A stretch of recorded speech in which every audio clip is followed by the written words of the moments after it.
Existe certeza do céu? Nós ouvimos falar que um servo de Maria jamais se perde. Isso é verdade. Um grande santo da igreja, São Bernardo de Claraval, e vários outros santos confirmam isso. Um verdadeiro servo da Virgem Maria jamais se perde. Mas existe certeza absoluta do céu?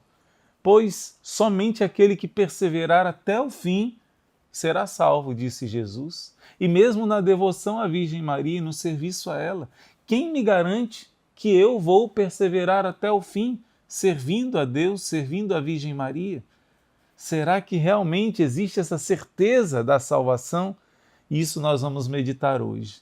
Que grandeza é a devoção da Virgem Maria e como nós podemos ter a certeza da salvação. Na verdade, a Igreja ensina que ninguém pode dizer eu estou certo da minha salvação, mas existem sinais, e alguns sinais muito fortes para essa certeza de salvação. Por exemplo, nas 15 promessas do Santo Rosário, está escrito, a última promessa, a 15ª promessa das 15, diz assim: a devoção ao meu terço é um grande sinal de predestinação.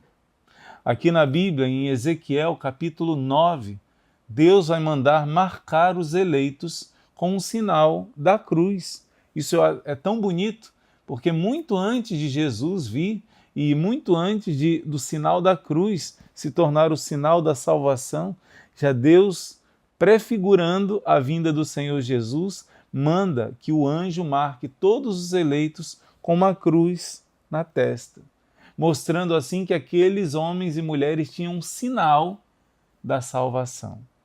Um sinal da salvação. Então, existem sinais, existem marcas. Isso se repete no livro do Apocalipse, quando vai dizer, marque, antes de vir o castigo para toda a terra, Deus manda aos anjos, marquem todos os eleitos na sua fronte com o sinal da salvação. Então existem sinais que Deus marca os seus eleitos, porque todos foram escolhidos por Deus para irem para o céu. Você foi escolhido por Deus desde toda a eternidade. Antes de criar o céu, as estrelas, o universo, Deus pensou em você e Deus te marcou para você ir para o céu. Mas Deus te deu uma coisa, me deu uma coisa muito perigosa. Ser imagem e semelhança de Deus significa ter liberdade, livre-arbítrio. E nós podemos usar bem ou usar mal esse livre-arbítrio.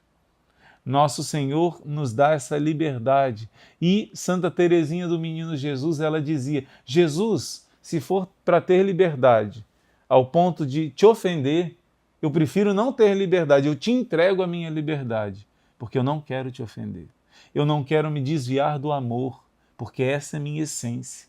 Mas nós, seres humanos, diferente dos animais, nós podemos escolher seguir ou não a essência que existe dentro de nós. Nós somos imagem e semelhança do amor.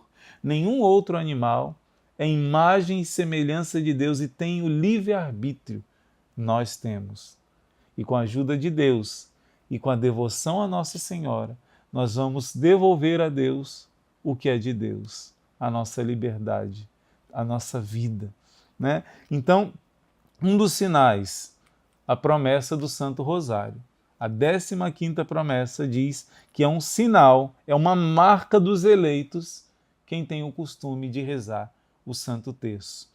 São Luís Maria vai dizer também, no livro Tratado da Verdadeira Devoção, no número 25, eis o que a Santíssima Virgem Maria revelou ao bem-aventurado Alano de La Roche. Fica sabendo, meu filho, e faz saber a todos que um sinal provável e próximo de condenação eterna, olha só, um sinal de que uma pessoa está no caminho da perdição, um sinal de que provavelmente aquela pessoa vai se perder, isso aqui é forte demais, né? É quando a pessoa tem aversão, tibieza ou negligência em rezar a saudação angélica, que trouxe a salvação para todo mundo. A saudação angélica é a Ave Maria. quando uma pessoa não gosta da Ave Maria, detesta a Ave Maria, ou então tem negligência, não dá valor nenhum a essa oração, isso é um sinal de que essa pessoa precisa de oração. Essa pessoa está escorregando numa ladeira distante do Salvador, se ela não ama a Ave Maria. Então, São Luís Maria está citando aqui outros santos, dizendo que um sinal de alguém que está num caminho perigoso de perder a salvação é esse desprezo à oração da Ave Maria.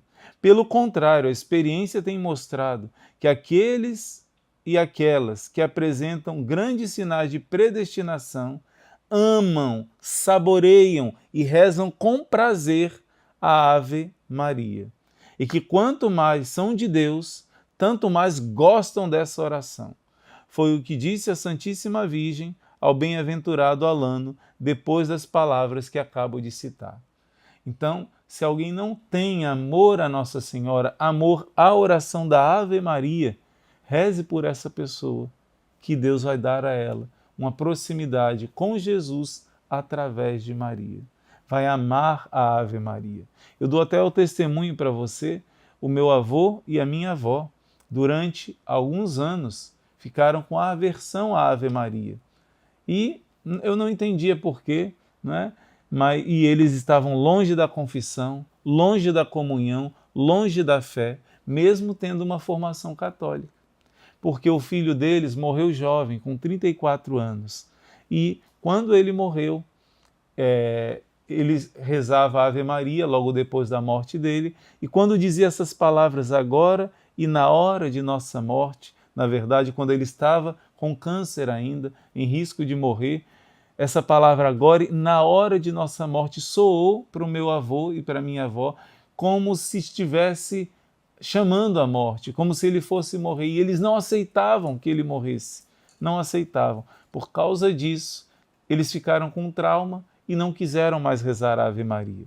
Não é necessariamente uma raiva de Deus e de Nossa Senhora, mas uma falta de aceitação. Faz parte do luto, né? Faz parte do nosso crescimento espiritual, esse vencer a dor da morte não é fácil. Então eles ficaram alguns anos sem rezar a Ave Maria, porque para eles aquilo estava como que chamando a morte. Mas depois de um tempo, meu avô ligava para mim, e eu aqui no mosteiro, e eu dizia assim: vô, eu tenho saudade só de você. Do meu pai, da minha mãe, dos meus irmãos, eu não tenho saudade, só de você. Ele: é mesmo? Por quê, meu filho? Porque ele com muita saudade de mim, dizendo: volte aqui no Rio de Janeiro, eu tenho saudade. E eu dizia: eu só tenho saudade de você, vô. Dos meus pais, meus irmãos, eu não tenho. E ele disse: por quê, meu filho? Porque meu pai, minha mãe, meus irmãos, eu encontro com eles todo dia quando eu recebo a Santíssima Eucaristia. Eu me torno um só corpo com eles, no corpo de Cristo. Agora com você, vô, eu não posso me unir, porque você precisa confessar, precisa voltar para a comunhão. E meu avô ficou triste com essa palavra, ficou: meu filho, vamos ver, vamos ver. E pouco tempo depois, graças a Deus, ele confessou, ele comungou, mas conseguiu essa graça porque ele e minha avó decidiram rezar todas as tardes um terço juntos. E a partir desse terço, quebraram essa barreira com a Ave Maria e voltaram para Jesus, através da Virgem Maria. E graças a Deus, meu avô morreu no dia do Imaculado Coração de Maria, numa morte serena nos braços do meu pai. Tudo isso por causa da Virgem Maria. Então existem sinais. A sua devoção à Virgem Maria é um grande sinal de predestinação. É um sinal que você está no caminho do céu e da salvação. Mas mesmo assim existem falsos devotos. Existem pessoas que usam o escapulário, mas só de fachada. Existem pessoas que rezam, usam camisa com estampa da Virgem Maria só de fachada. São Luís Maria chama os devotos exteriores. Outros são os falsos devotos, que manifestam para todos uma devoção que não é interior, que não é verdadeira, que não é afetuosa com a Virgem Maria. E isso é perigoso. Então existe esse perigo das falsos devotos da Virgem Maria. Mas eu quero dizer para você que, embora a Igreja diga que só quem perseverar até o fim será salvo, existe uma promessa que ultrapassa todos os limites da misericórdia de Deus. Mas ultrapassa todos os limites que o meu coração se rejubila de poder transmitir isso para você, partilhar isso com você. Pode ser que você já conheça, mas eu não sei se você conhece a grandeza e a importância. Eu queria gritar para o mundo inteiro a importância dessa devoção, a importância da salvação eterna. Nosso Senhor fez várias promessas, Nossa Senhora fez várias promessas, mas a Bíblia fala que no fim dos tempos vão haver duas testemunhas que vão anunciar a salvação. Quem são essas duas testemunhas? Alguns interpretam da maneira que eu vou passar para você agora. Essas duas testemunhas do Apocalipse, no capítulo 11, fala dessas duas testemunhas no momento da aprovação que vão anunciar o amor de Deus. Elas são uma referência ao Antigo Testamento, porque no Antigo Testamento somente duas pessoas foram elevadas ao céu. Na verdade, não ainda a glória da visão de Deus, mas foram elevadas ao céu. Enoque, um dos patriarcas, bisavô de Noé, e Elias, o primeiro dos profetas, considerado o pai do profetismo em Israel. Somente esses dois, segundo o Antigo Testamento, subiram aos céus. E no Novo Testamento, você sabe quem? Porque no capítulo 11 vai fazer referência a Enoque e Elias. Não diz o nome deles, mas diz os sinais que apontam para eles. Essas duas testemunhas serão como Enoque e Elias. E também outros santos vão fazer essa referência.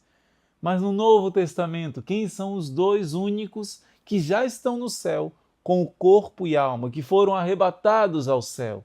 Nós celebramos, acabamos de celebrar, né? Depois da Páscoa do Senhor, celebramos a ascensão do Senhor ao céu. Jesus subiu ao céu em corpo e alma, está sentado à direita de Deus Pai, com o nosso corpo humano glorificado. Existe um coração de um homem batendo lá no céu, um coração de um homem Deus. Jesus está com seu corpo glorioso no céu. Ele subiu com corpo e alma. E também no dia 15 de agosto nós celebramos a Assunção da Virgem Maria. Ela, diferente de Jesus que nós falamos, ascensão, porque ele mesmo, pela sua própria força, subiu aos céus. Por que nós chamamos a Virgem Maria de Assunção? Porque ela não foi elevada pelas suas próprias forças, mas foram os anjos de Deus que a levaram para o céu. Santo Tomás de Aquino explica isso. Não que Deus não tenha dado à Virgem Maria um poder superior aos anjos, e ela não pudesse subir por si mesma à glória dos céus. Ela tinha esse poder. Assim que, naquele momento, Deus deu a ela esse poder. Mas para mais a honrar, não sou eu que digo, é Santo Tomás de Aquino na Suma Teológica, mas para mais honrar a Virgem Maria, ele quis que os coros angélicos, em grande júbilo, em grande festa, arrebatassem o corpo da Santíssima Virgem Maria, glorioso para o céu. Então a Igreja ensina como dogma de fé, duas pessoas já subiram com corpo e alma para o céu. Jesus e Maria. Existem dois corações humanos batendo lá no céu. Dois corações mesmo, físicos, humanos, batendo no céu. Por isso, segundo alguns, essas duas testemunhas, entre outros significados, São Pedro e São Paulo, entre vários outros simbolismos, está aqui a referência da devoção dos dois sagrados corações de Jesus e Maria. E de fato, não é o tema da nossa formação hoje, não vou aprofundar nisso, mas eu amo muito esse tema dos dois sagrados corações, como foram se manifestando na história da salvação. Principalmente nesses tempos mais difíceis. O Papa Bento XVI, antes de ser Papa, como Cardeal Ratzinger, dizia assim: um dos grandes sinais desses tempos são duas coisas. Os milagres eucarísticos têm crescido como nunca antes. Inclusive, recentemente na Índia, foi reconhecida a face de Jesus milagrosa na hóstia consagrada, mais um milagre eucarístico. e as aparições marianas. O Papa Bento dizia, no século XIX e XX, isso começou a crescer como nunca antes na história. E, de fato, no século XIX, foi pedido que o Papa consagrasse, o Papa Leão XIII fez isso. Vários místicos tiveram visita de Jesus e Maria pedindo que o Papa consagrasse o mundo ao Sagrado Coração de Jesus. E essa devoção se estabeleceu, porque o Papa, no dia 11 de junho de 1899, Leão XIII, consagrou o mundo ao Sagrado Coração de Jesus. E ele disse, para mim foi o ato mais importante de todo o meu pontificado. E também ao Imaculado Coração de Maria no século seguinte. Vários santos, a irmã Lúcia, a Beata Alexandrina e vários outros pediram que o Papa consagrasse o mundo ao Imaculado Coração de Maria. E no dia 31 de outubro de 1942, o Papa Pio XII consagrou o mundo inteiro ao Imaculado Coração de Maria. Mas, irmão, muitos têm dúvida se foi consagrado ou não. Calma, essa dúvida é em relação à Rússia. A Rússia foi um pedido à irmã Lúcia. Para a Beata Alexandrina foi pedida a consagração do mundo. E isso foi feito. Foi feita a consagração do mundo ao coração de Jesus primeiro, depois ao coração de Maria. E as promessas que são feitas para quem é devoto desses dois sagrados corações são incríveis. Realmente eu creio que são as duas testemunhas do fim dos tempos, a devoção dos dois sagrados corações de Jesus e Maria. O coração de Jesus presente na Eucaristia e o coração imaculado da Virgem Maria, a qual devemos nos consagrar. Então eu cito para você como ser devoto do coração de Jesus e do coração de Maria. Existem várias manifestações dessa devoção. Uma delas é a consagração. Outra delas é a comunhão reparadora. E eu quero dizer para você que a Igreja reconheceu a promessa, a grande promessa do Sagrado Coração de Jesus. Quem fizer 9 primeiras sextas-feiras do mês a comunhão reparadora ao coração de Jesus, Jesus prometeu a penitência final. O que significa isso, irmão Luiz Maria? Está garantida a sua salvação. Se você fizer a devoção confessando cada mês e comungando em estado de graça durante 9 primeiras sextas-feiras do mês seguidas, Jesus prometeu a sua salvação. Ah, então eu posso abusar? Não, quem faz com essa intenção já não é válido, porque já não está sendo na graça de Deus que está fazendo. Ah, mas eu fiz na graça de Deus e depois eu caí no pecado. Não é dito que não vai para o purgatório. Você pode ficar até 1000 anos no purgatório. Deus o livre. Os santos dizem, Santo Tomás de Aquino diz na Suma Teológica, que o menor sofrimento do purgatório é maior que o pior sofrimento de martírio e tortura aqui da terra. Deus o livre ficar anos no purgatório. Peço a Deus a graça de direto para o céu, viver aqui o purgatório. É difícil? Demais, mas quem pede, recebe. Pede isso a Deus, né? Eu quero purgatório aqui na terra. Então, não quer dizer que você não vai se purificar no purgatório, mas quer dizer que você está com a sua salvação garantida. Só que, querendo dar mais ainda, quando Nossa Senhora apareceu, isso foi em 1600 e pouco, século XVII, que Jesus prometeu a Santa Margarida, Maria Alacoque. Mas em Fátima, 1917, Nossa Senhora, já na segunda aparição, dia 13 de junho, ela disse: eu prometo que quem abraçar essa devoção ao meu Imaculado Coração, eu prometo a salvação. Eu repito para você, Nossa Senhora disse e diz agora para você, quem abraçar essa devoção, eu prometo a salvação. E não foi desejo de Nossa Senhora somente. Ela diz, é desejo de Deus. O menino Jesus depois apareceu à irmã Lúcia e diz que ele quer que essa devoção do coração de sua mãe seja estabelecido no mundo. Por meio dessa devoção se salvará um número imenso, incomensurável de almas que iriam se perder. Por isso, você entende a importância de divulgar essa devoção? A devoção ao Imaculado Coração de Maria, Quem abraçar essa devoção, não somente Nossa Senhora disse, eu prometo a salvação, mas ela ainda diz, eu trarei todas as graças necessárias na hora da sua morte. Eu estarei presente na hora da sua morte. E mais, essas almas serão como flores que eu mesma vou colocar diante do trono de Deus. Gente, isso é graça grande demais. Duas únicas devoções que garantem a sua salvação. Mesmo porque você faz essas devoções, da primeira sexta-feira são 9. Os 5 primeiros sábados são 5, somente 5 meses. Primeiro sábado de cada mês em 5 meses. Existe um vídeo, talvez a gente coloque um card aqui em cima para você, apontando para um vídeo que explica como viver a devoção dos 5 primeiros sábados do mês.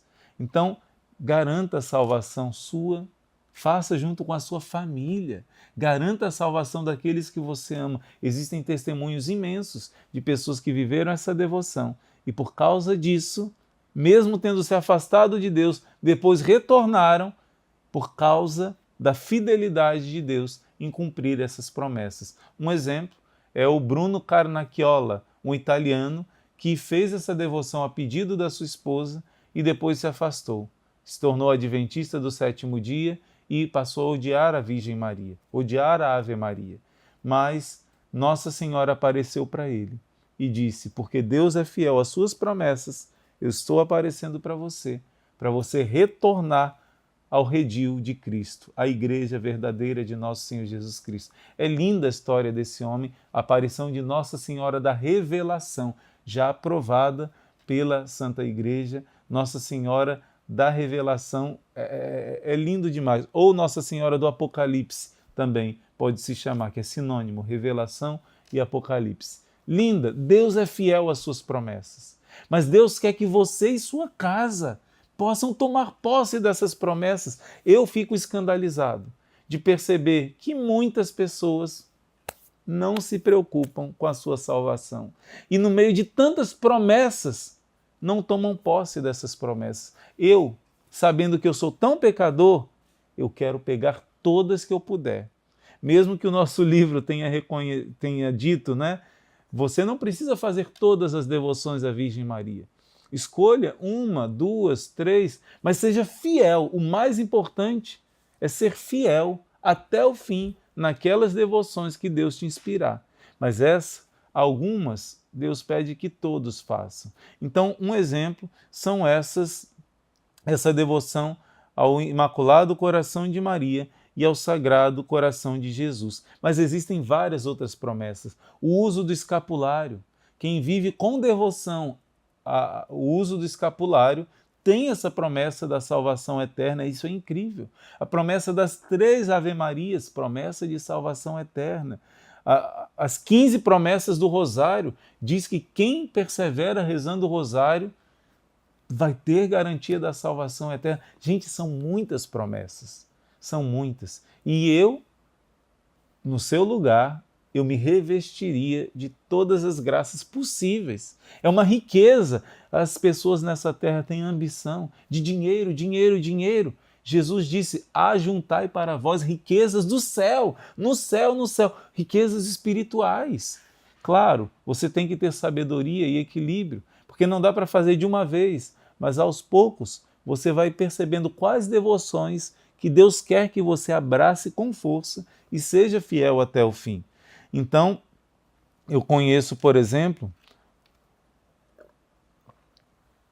o testemunho de uma mulher muito de Deus, não vou dizer o nome dela aqui, uma mulher que trabalha muito pela evangelização, e o pai dela estava longe da confissão há anos.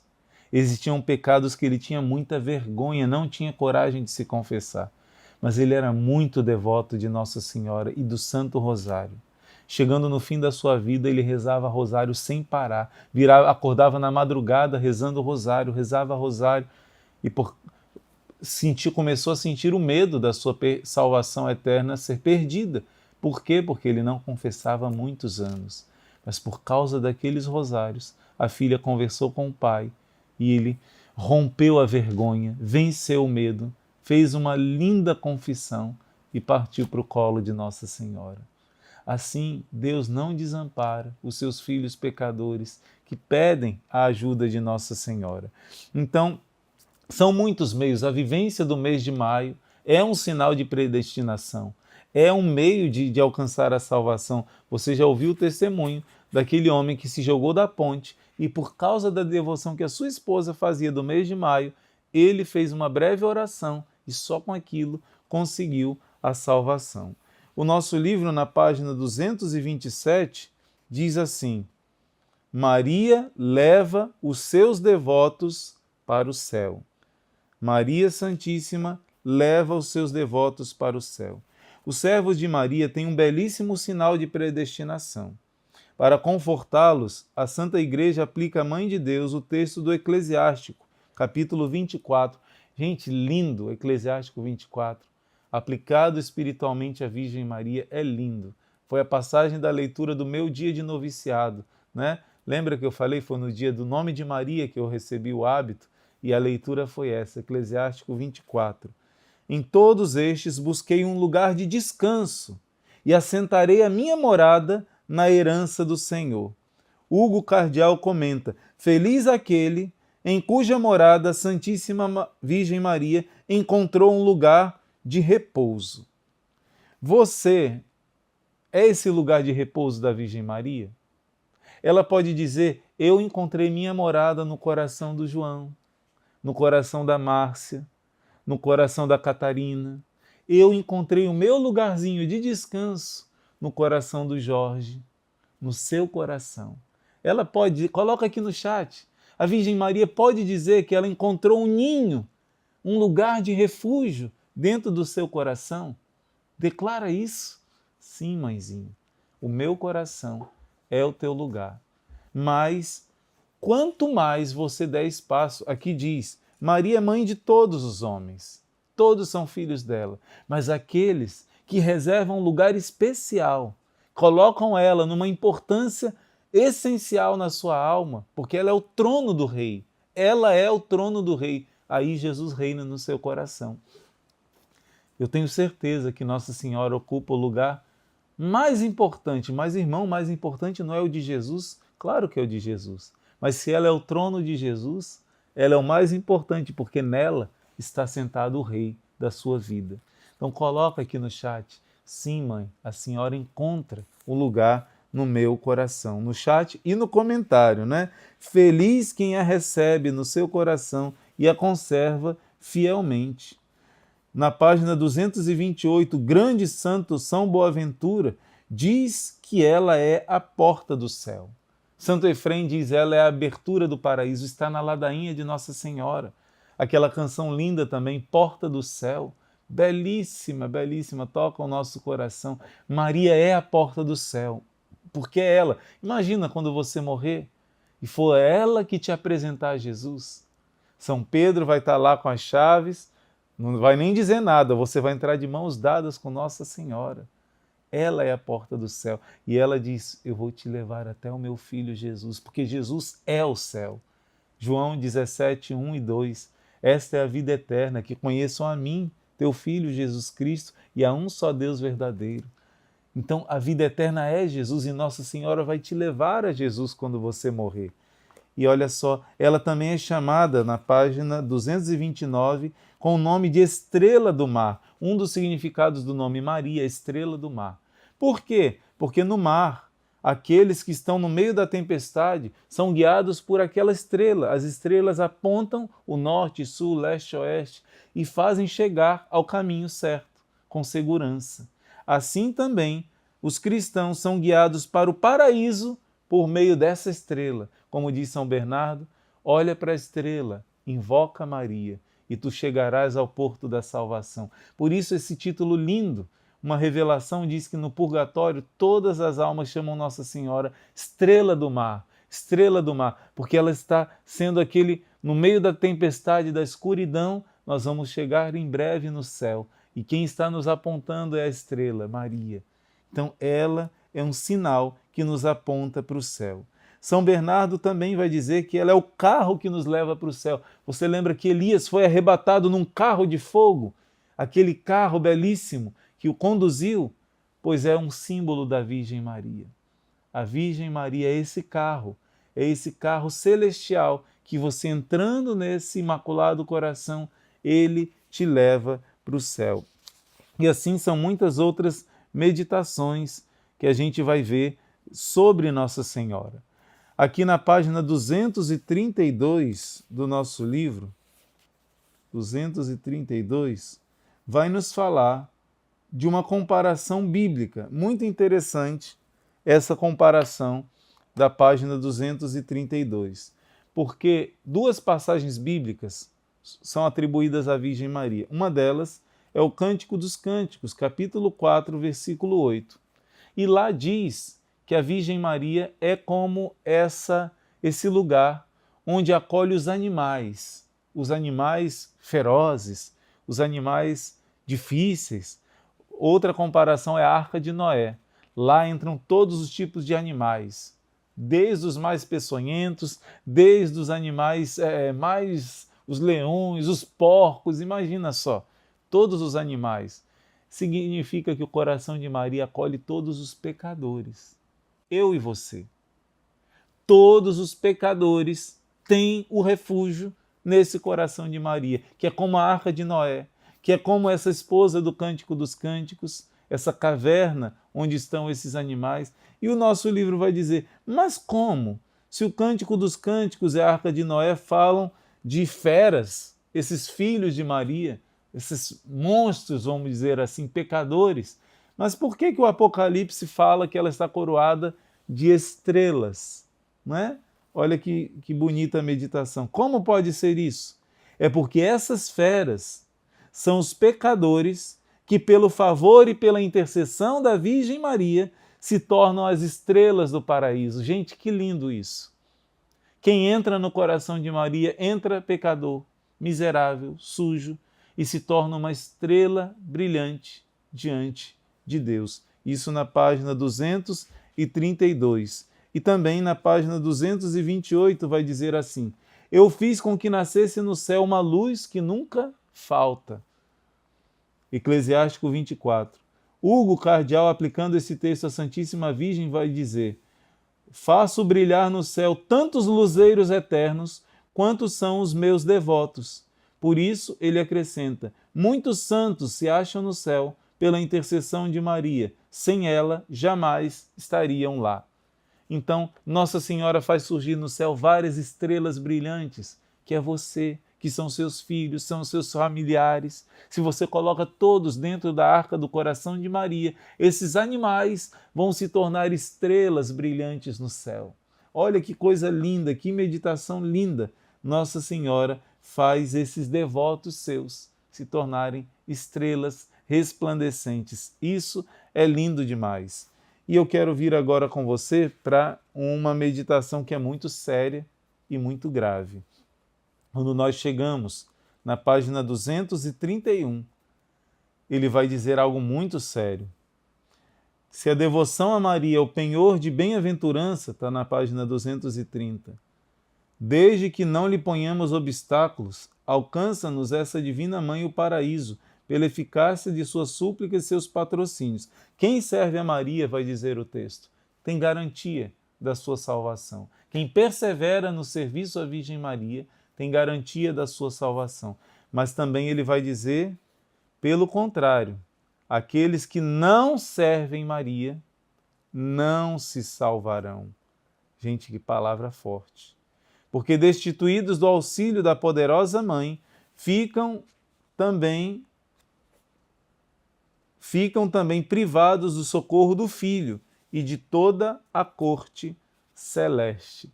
Isso é muito forte. Como entender essa passagem? Como entender isso que Santo Afonso Maria de Ligório está ensinando no nosso livro Caminhando com Maria? Eu quero que você entenda muito bem essa gravidade. Quem serve a Virgem Maria se salva. Quem não serve a Virgem Maria se condena. Como explicar isso à luz da Sagrada Escritura, à luz da Bíblia? Na Bíblia está escrito que só existem dois partidos, só existem dois lados. Um lado é o lado da serpente maldita, da serpente e da sua descendência. São Luís Maria vai dizer: Deus estabeleceu inimizades. Primeiro, a inimizade entre a serpente e uma futura mulher que iria, com a sua descendência, vencer a serpente.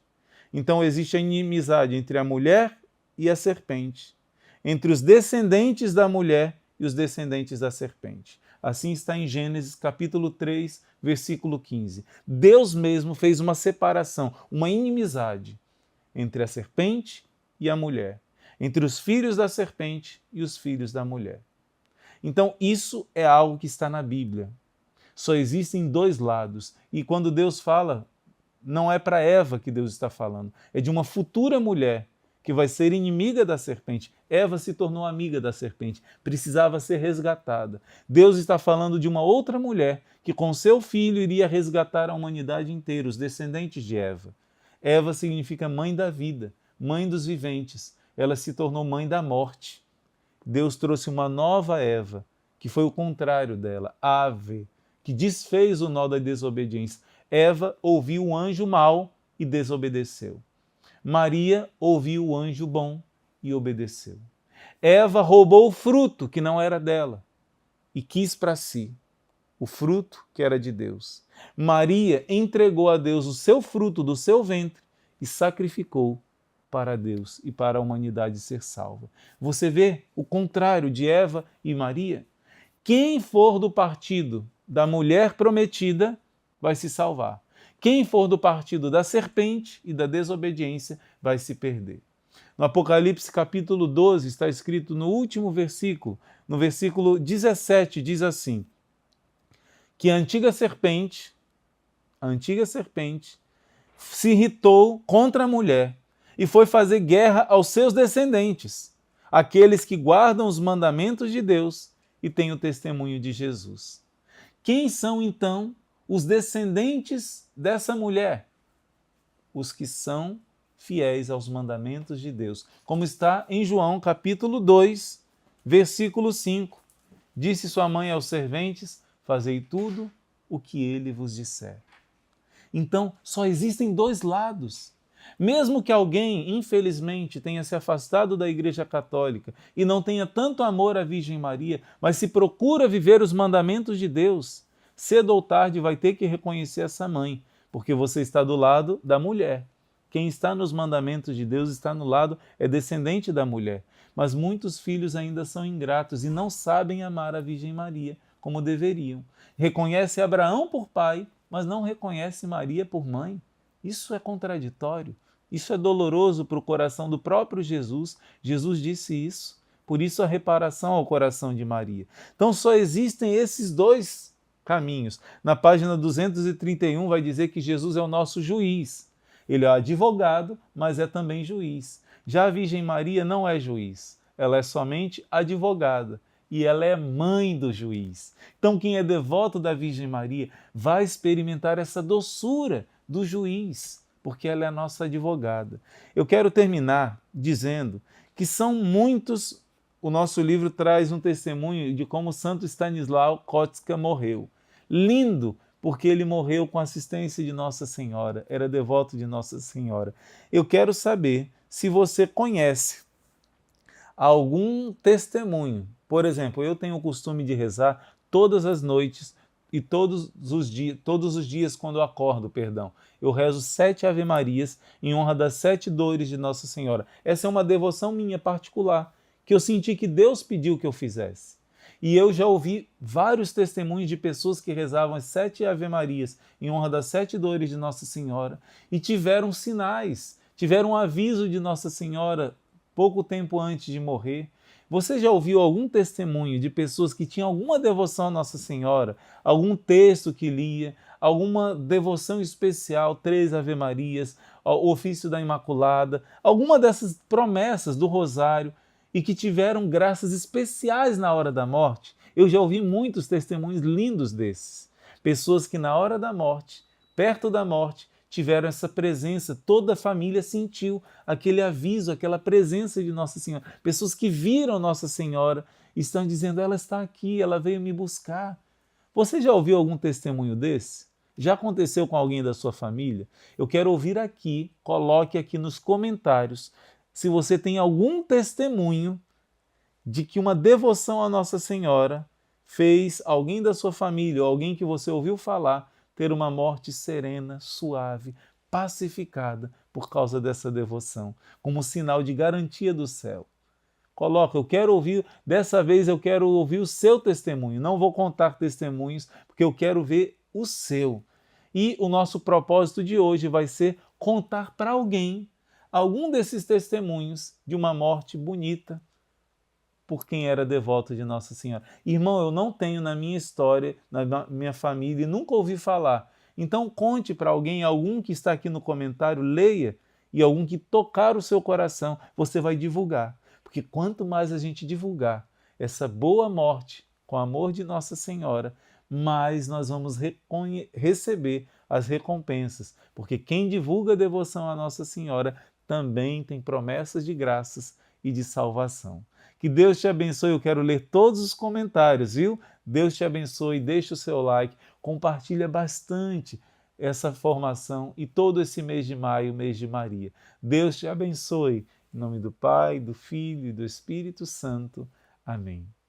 E eu vou ler para você a tradução da Bíblia Ave Maria, da armadura do cristão. Efésios capítulo 6, a partir do versículo 10. Eu recomendo que de vez em quando você leia essa passagem bíblica, porque essa passagem bíblica é um exorcismo. É uma oração de libertação. Só ler essa passagem já é uma graça especial de libertação. Finalmente, irmãos, fortalecei-vos no Senhor, pelo seu soberano poder. Revesti-vos da armadura de Deus, para que possais resistir às ciladas do demônio.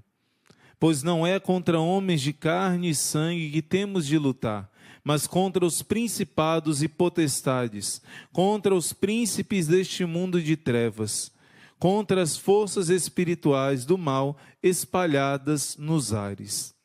Tomai, portanto, a armadura de Deus, para que possais resistir nos dias maus e manter-vos inabaláveis no cumprimento do vosso dever.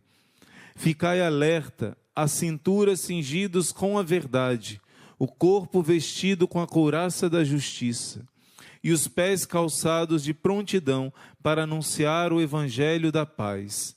Sobretudo, embraçai o escudo da fé, com que possais apagar todos os dardos inflamados do maligno. Tomai, enfim, o capacete da salvação e a espada do Espírito, isto é, a palavra de Deus. Intensificai as vossas invocações e súplicas, orai em toda circunstância pelo Espírito, no qual perseverai em intensa vigília de súplica por todos os cristãos.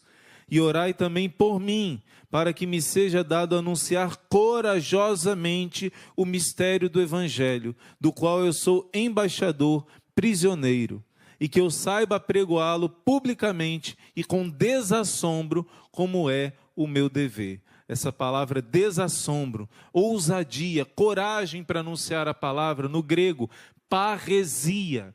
Peça agora ao Espírito Santo, parresia, coragem, audácia, destemor, para transbordar a palavra de Deus. Mas, irmão Luiz Maria, mesmo pecadora como eu sou, é mesmo com o seu pecado que você vai gritar para o mundo que o Deus de misericórdia acolhe os pecadores arrependidos e ajuda a se converter, a se santificar. Essa passagem bíblica é palavra de salvação, é palavra que transforma a nossa vida. E hoje nós vamos aprofundar um pouco nessa palavra de vida. Um instante.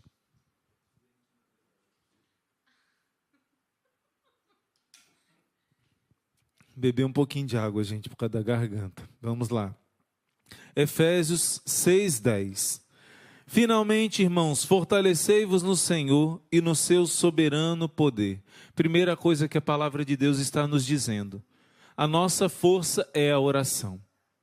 A nossa força, quando somem as forças humanas, Deus quer nos lembrar que a nossa força é Ele.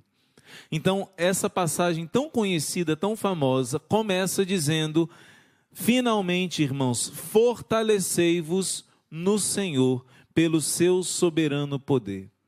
Deus está te convidando através de São Paulo, de você se fortalecer espiritualmente. Quando você reza, o seu anjo da guarda é como se ele recebesse armas para poder agir e te defender. Claro, é uma linguagem simbólica. O anjo não tem armas físicas, mas a sua oração é uma blindagem espiritual. A sua força é a sua conexão com Deus através da oração. A primeira ordem que a palavra de Deus está te dando: oração em primeiro lugar, oração em primeiro lugar, oração em segundo lugar e oração em terceiro lugar. Todo o resto vai ser fruto de uma oração bem feita.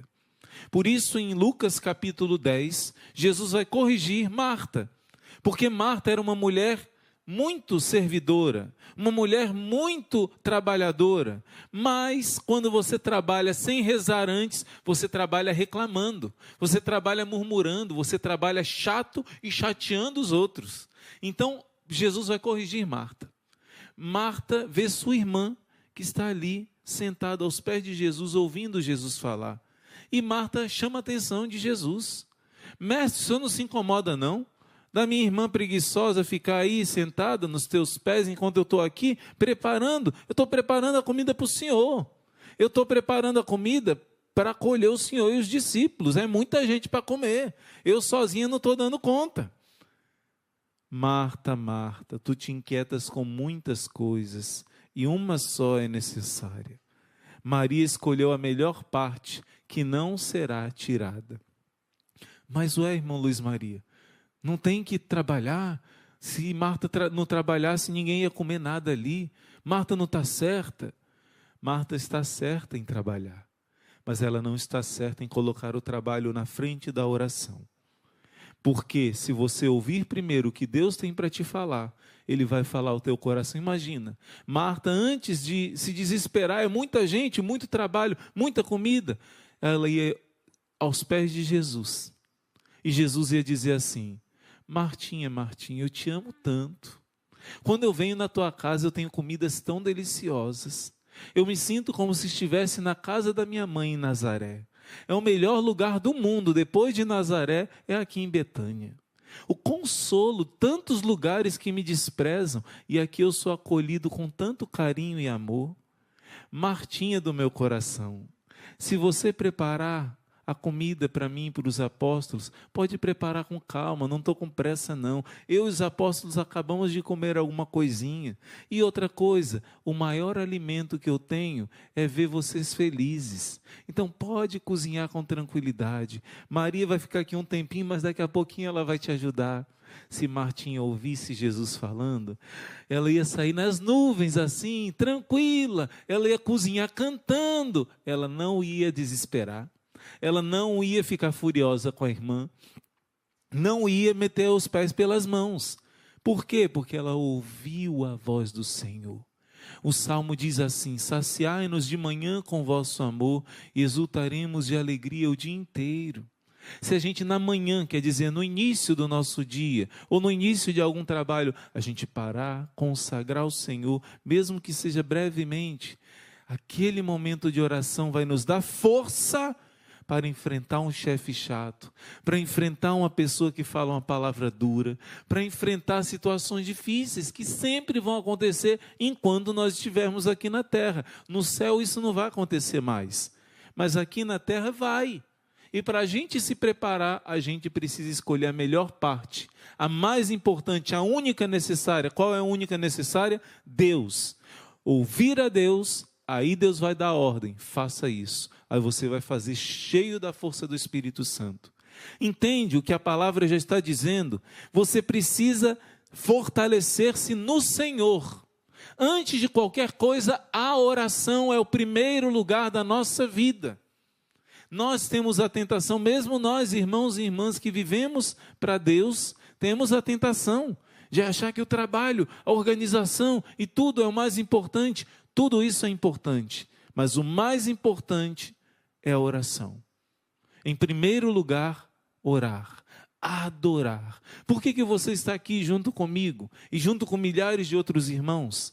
Porque Deus suscitou no Instituto Hesed este movimento, nenhum dia sem Jesus, adoração todos os dias, adoração todos os dias. Daí surge o exército de São Miguel, um exército de adoradores que está tomando conta do Brasil, um exército nunca vi na minha vida, milhares e milhares de pessoas que todos os dias adoram Jesus na Eucaristia, pessoas que se diziam católicas, mas que agora estão descobrindo a fonte da felicidade, Jesus na Eucaristia, pessoas que se diziam católicas, mas que nunca tinham tido uma experiência com Jesus na Eucaristia, estão agora aprendendo com Maria, estar aos pés de Jesus. Jesus disse: Maria escolheu a melhor parte, não lhe será tirada.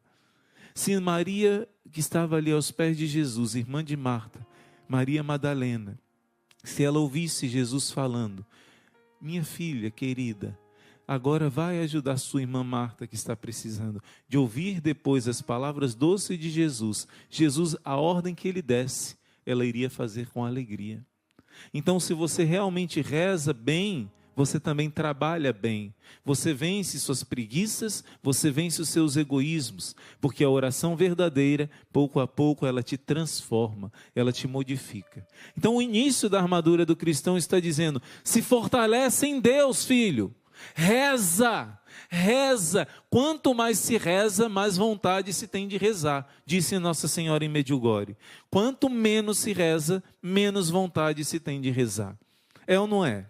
A gente esfria o coração, vai desacostumando. E quando a gente reza, a gente sente mais vontade. E amadurecimento espiritual vai acontecendo e você vai aprendendo a não rezar somente quando estou sentindo uma emoção, um arrepio, uma palavra que Deus me falou, revelando alguma coisa. Não, mesmo no chão batido da fé, sem sentir nada, num deserto espiritual, minha convicção de fé está ali, porque eu sei em quem coloquei minha confiança. Isso acontece numa maturidade espiritual. Quanto mais eu rezo, sentindo ou não sentindo, no ar-condicionado adorando Jesus, ou no calor todo molhado de suor, do mesmo jeito, é Jesus que está ali. Seja no Tabor, seja no Calvário, eu estou com Jesus. E isso só acontece se você coloca a oração em primeiro lugar. Então, primeira ordem que essa palavra da armadura do cristão te dá: oração em primeiro lugar. Se fortaleça no Senhor através dele, da oração, da união com ele. E o versículo seguinte vai dizer: revesti-vos da armadura de Deus, para poder resistir às ciladas do demônio. Ora, Deus quer te dar uma armadura, por quê? Porque a palavra de Deus diz que essa vida, enquanto nós estamos nessa terra, é uma guerra. Queira ou não queira, você está na guerra. Se você não quer combater, é porque, entenda bem, essa vida é como se fosse uma grande correnteza que está te levando para o abismo. Uma cachoeira que vai cair, todo mundo que cai nessa cachoeira morre. Se você nada contra a correnteza, você é uma luta, é uma batalha. E você, com a ajuda de Deus, vai conseguir vencer a correnteza.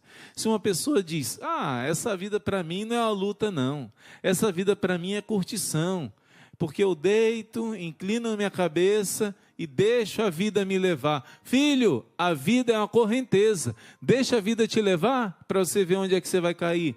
Vai lá, deita no barquinho e deixa a correnteza te levar. Não, quem acha que essa vida é coisa fácil, quem quer viver essa vida, uma vida mansa, não entendeu nada do que é cristianismo, não entendeu nada do que é vida eterna, não entendeu nada do que é prestar contas com Deus no último dia da sua vida, como está em Hebreus 9, 27. Logo que nós morremos, nós temos o juízo particular, e nesse julgamento vamos prestar contas.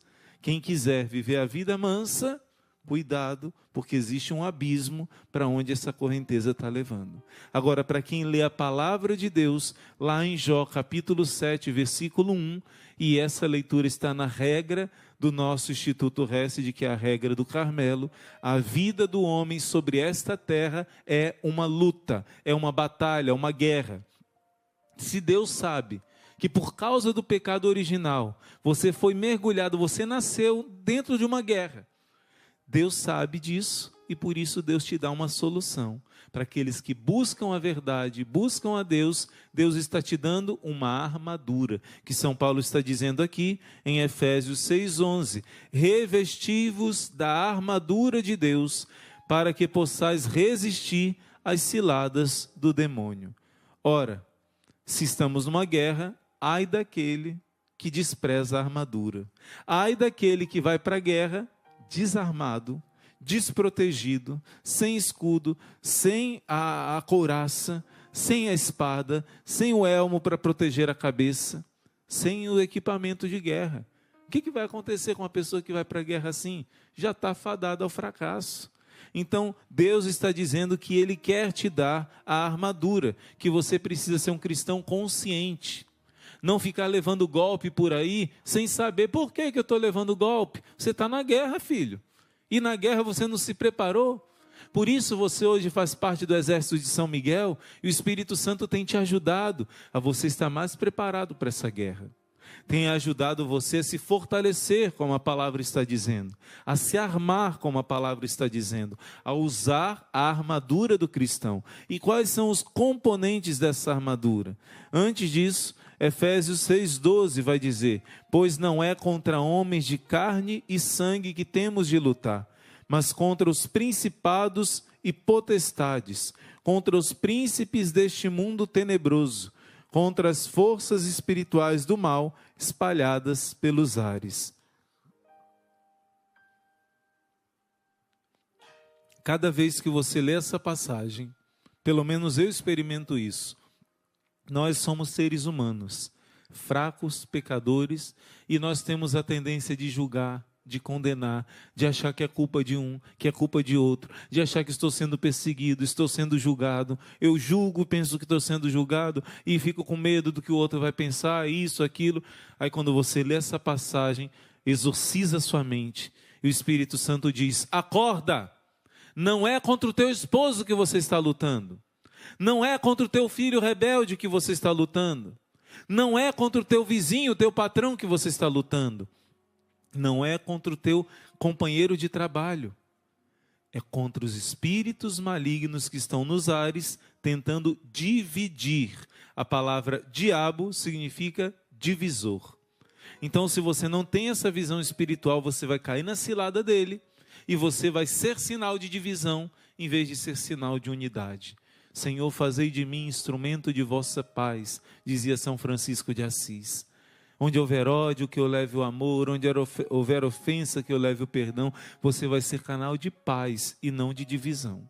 Quando a gente lê essa passagem, dá um estalo. Opa, minha luta é espiritual. Eu tenho que parar de ofender. Eu tenho que parar de querer mudar a pessoa que eu amo à força. Não é assim.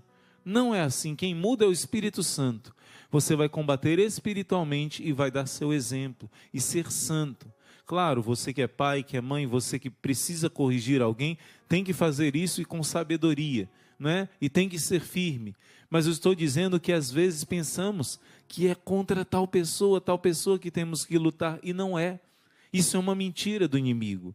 E a palavra de Deus abre os nossos olhos dizendo: não é contra homens de carne e sangue que temos de lutar, mas contra os principados e potestades. Quem são os principados? É um coro dos anjos que é responsável por lugares e pelos governantes daqueles lugares. Então são espíritos malignos que se instalam como príncipes daquela região. Então nós não podemos deixar se instalar na nossa família um principado que tenha domínio sobre a nossa família. Nós temos que lutar contra esses anjos que governam. A Bíblia diz que o príncipe deste mundo é o demônio. O mundo jaz sob o demônio, sob o maligno. Por isso não podemos nos conformar com o príncipe desse mundo. Precisamos combater, precisamos expulsar da nossa casa aquele que causa divisão. E isso acontece pela oração, isso acontece pelos sacramentais, isso acontece pela batalha espiritual que você vai aprendendo a batalhar dia após dia. Então, Aprendendo isso, que não é contra homens de carne e sangue que nós temos que lutar, vamos agora usar as armas para enfrentar esses inimigos espirituais. A nossa madre que nos fala muitas vezes, anjo luta com anjo. Não é com força humana que você vai vencer na batalha espiritual. Você precisa chamar o seu anjo da guarda e aprender a guerrear junto com ele. Aprender a chamar os anjos e com eles na oração, na penitência, enfrentar as ciladas do maligno que querem destruir sua família, que querem te levar ao desânimo, que querem te fazer desistir, querem te afundar no chão com sentimentos ruins, querem te fazer duvidar do amor de Deus, do perdão, da misericórdia de Deus, que querem te levar a tantos pensamentos ruins, ideologias, sentimentos ruins sobre você mesmo, sobre os outros, sobre Deus. Tantas mentiras de Satanás vão ser desfeitas usando essas armas espirituais. E ele começa a falar das armas espirituais. Ele diz que temos que lutar contra esses espíritos malignos, e no versículo 13 ele vai dizer: tomai, portanto, a armadura de Deus. Ele insiste que temos que nos revestir dessas armas que Deus dá, da armadura que Deus quer nos dar. E em seguida ele começa a dizer que a armadura é essa: tomai, portanto, a armadura de Deus, para que possais resistir nos dias maus e manter-vos inabaláveis no cumprimento do vosso dever. Vou dar só um exemplo. Ser um pai de família exemplar. Esse mundo perverso faz de tudo para você, como um pai de família, começar a ser desonesto no seu trabalho, começar a olhar para mulheres no seu trabalho, começar a trapacear, começar a dar mais tempo para o seu gosto do que para a sua família. O inimigo vai fazendo que você saia do cumprimento do seu dever. E essa armadura de Deus vai te ajudar nos dias difíceis, os mais difíceis, você vai ficar inabalável no cumprimento dos seus deveres. Mais uma vez, São Paulo está insistindo de você usar essa armadura. E, enfim, no versículo 14, ele começa a dizer: o primeiro instrumento dessa armadura, olha, nessa armadura nós vamos vestir um cinto, nós vamos vestir um calçado, nós vamos vestir um escudo, vamos pegar uma espada, vamos colocar um capacete, que não é o capacete do exército de hoje, né? É aquele capacete que chama de elmo, que cobre o rosto inteiro do guerreiro, como aquele gladiador, aquela elmo mesmo o nome, né? De ferro ou de bronze, que cobre a cabeça inteira. Pronto, você vai revestir esse capacete também. Você vai ter, como diz 2 Coríntios 6, versículo 7, armas de direita e armas de esquerda. Uma para se atacar, outra para se defender. Todas essas armas têm um significado profundo. E hoje nós vamos meditar principalmente no versículo 14. Ficai alertas, com a cintura cingidos com a verdade, e o corpo vestido com a couraça da justiça. A couraça da justiça, eu já expliquei em outros momentos. Você, quando reveste dessa couraça, imagine um guerreiro, quando ele vai para a guerra, ele precisa colocar uma proteção, algumas vezes era feito de couro, outras vezes era feito de metal, e essa couraça que você envolvia o seu corpo, protegia das espadas que tentavam penetrar em você. Essa couraça fazia com que golpes que eram lançados contra você, lanças, não penetrassem no seu corpo, porque você estava revestido de uma couraça. Assim os guerreiros medievais. São Paulo vai trazer isso para o mundo espiritual. O nome da couraça que São Paulo diz que te protege é uma coisa chamada justiça. E se você tem o costume de ler a Bíblia, você vai ver que São Paulo vai insistir na Bíblia todinha, todas as cartas dele, ele vai falar que antigamente a justiça era pela lei de Moisés, e agora a justiça é pela fé. Você recebe a graça de Deus e você passa a ser justo aos olhos de Deus. Eu já contei em outros momentos o testemunho de um ex-satanista chamado Zachary King e falei do feitiço que ele fazia para matar pessoas. E pouquíssimas pessoas não eram atingidas por esse feitiço de morte. Mas, irmão Luiz Maria, isso é verdade? Isso é verdade. A fé da igreja acredita que o bem existe e que o mal também tem força. E tem força especialmente para quem está vulnerável a ele. E também os padres exorcistas têm esse testemunho, e também os ex-satanistas contam isso. Na teologia católica se ensina sobre isso. Por isso, quando ele fazia feitiços de morte, encomendavam a ele feitiço para matar uma pessoa, quase todos funcionavam. E ele descobriu que pouquíssimos que não funcionavam. Por quê? Ele começou a pesquisar. Ele começou a tentar descobrir antes da conversão dele. E ele percebeu que as pessoas que se confessavam com frequência, que viviam os mandamentos da lei de Deus, eram pessoas que estavam revestidas com uma blindagem e não atingia essas pessoas os feitiços de morte. Essa blindagem São Paulo vai chamar nas Sagradas Escrituras a graça de Deus. Muitas pessoas não entendem o que é a graça de Deus. A graça de Deus é a presença da Trindade, que Adão e Eva tinham perdido. Adão e Eva perderam a justiça original e passaram a ser sujos pelo pecado original. Quando você é batizado, você é lavado, a mancha do pecado sai de você e você passa a ser justo aos olhos de Deus. Mas, irmão Luiz Maria, eu fui batizado quando eu era criancinha. Depois disso eu cometi pecados graves até. E você perdeu essa justiça que você recebeu no batismo. Mas para isso existe o sacramento da confissão. Então essa primeira parte, a couraça da justiça, é com o sacramento da confissão. É quando você chora os seus pecados, pede perdão e lavado no sangue do Cordeiro, diz o Apocalipse 12, eles conseguiram vencer pelo sangue do Cordeiro. Eles conseguiram vencer aquele que acusava dia e noite, o acusador, porque com o sangue do Cordeiro eles foram lavados, justificados, receberam a couraça da justiça. E nesse versículo 14 fala das duas coisas, a couraça, que é uma confissão bem feita, e a perseverança nos 10 mandamentos de Deus. Se você quebra os 10 mandamentos, você quebra, cai num pecado mortal e quebra essa couraça da justiça. E aí a peça mais importante é essa, é a couraça da justiça. Se essa peça quebra, você tem que correr para o confessionário e lavar de novo no sangue de Jesus. E se você revestiu dessa couraça, agora ele está falando de algo que pode parecer que é pequeno, mas que é dos mais importantes. Você tem a couraça, tudo bem. Se me confessei, irmão, estou limpinho. Mas se essa couraça não está amarrada, ela vai bagunçar na hora da batalha, ela vai cair na hora da batalha. Por isso você tem que amarrar essa couraça, para ela estar presa no seu corpo. E aí está um segredo, que hoje o Espírito Santo quer te ensinar. Muita gente não presta atenção nisso.